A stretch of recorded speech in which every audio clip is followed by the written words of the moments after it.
It seems like you can hardly turn on the news lately without hearing about a violent protest somewhere. Every night on the news we see violence being used to achieve a goal or stop an injustice. Years ago there lived a leader who was able to achieve his goals and stop injustice without calling for a single act of violence. His name was Dr. Martin Luther King Jr., and he used the power of the spoken word and a commitment to a philosophy of nonviolence to achieve his work. So I'd like to use this time to take a look at Dr. King's early life and some of the things he was able to achieve using a philosophy of nonviolence. Dr. King was born on January 15, 1929 in Atlanta, Georgia, to Alberta and Martin Luther King Sr. He was the son of a Baptist minister in a respected middle-class family in the segregated South. His parents tried to protect him and his sisters from the racism of the day, but he soon learned about it at a young age. One day he wanted to play with his friends across the street. After what seemed like a long time of knocking on the door, the mom finally came to the door and with a strange look on her face and a strange tone on her voice said, "You boys are old enough to go to school now. You can't play here anymore." He ran home and asked his mother why he couldn't play there. She explained to him it's because they were white and he was black.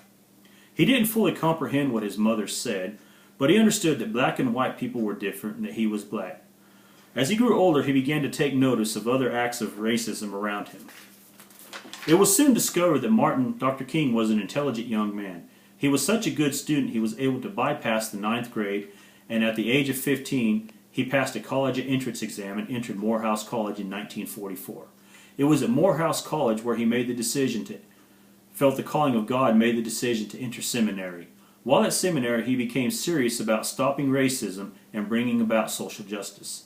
It was there he heard a lecture about the work of Mohandas Gandhi in using nonviolent techniques against the British to gain the independence for the Indian people. From seminary, he went on to Boston University where he met his wife Coretta and earned a PhD in theology. Upon graduation, he took a job as a pastor of a Baptist church in Montgomery, Alabama. Soon after moving to Montgomery, Alabama, he had his first encounter with nonviolent protest. Rosa Parks was arrested for refusing to give her seat up to a white passenger. She was tried and found guilty in what many thought was a sham trial. Dr. King soon found himself involved in organizing a boycott of the Montgomery bus line. It was this incident that found Dr. King giving a speech that launched the civil rights movement with him as its leader. This speech outlined his philosophy of nonviolence. In it, he told the black people of Montgomery that they would not be violent like the Ku Klux Klan. During the course of the bus boycott, Dr. King found his house bombed. Faced with an angry mob outside his house, Dr. King told them, "If you have weapons, take them home. If you do not have them, do not seek them. We cannot solve this problem through violence. We must meet violence with nonviolence.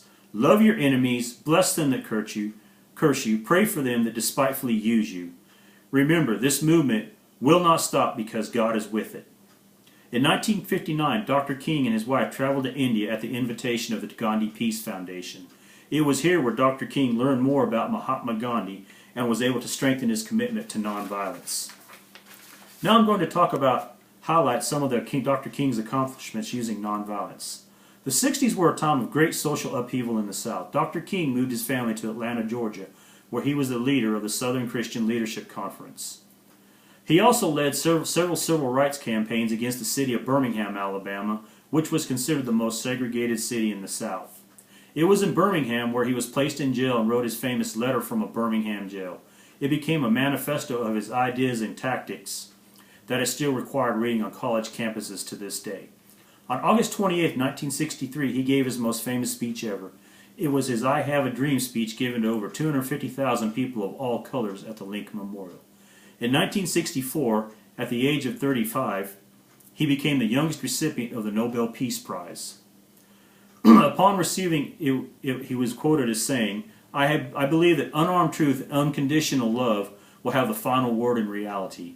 This is why right temporarily defeated is stronger than evil triumphant." 1965 saw the passage of the Voting Rights Act, which came as a direct result of a march he led from Selma to Montgomery, Alabama. Having achieved most of his civil rights goals, Dr. King turned his attention to what he called his Poor People's Campaign. He envisioned this as a multiracial coalition advocating for all impoverished Americans. It was this last campaign that cost him his life. On April 4th, 1968, he was assassinated in Memphis, Tennessee, while in town to mediate a strike between black sanitation workers in the city of Memphis. Although his career in civil rights only lasted around 13 years, Dr. King's commitment to nonviolence set the standard that brought lasting change to this country and set the standard on how to peacefully seek change. I would like to leave you with a quote from Dr. King that the entire country needs to hear again. Violence may win a temporary victory, but it cannot win permanent peace. Thank you.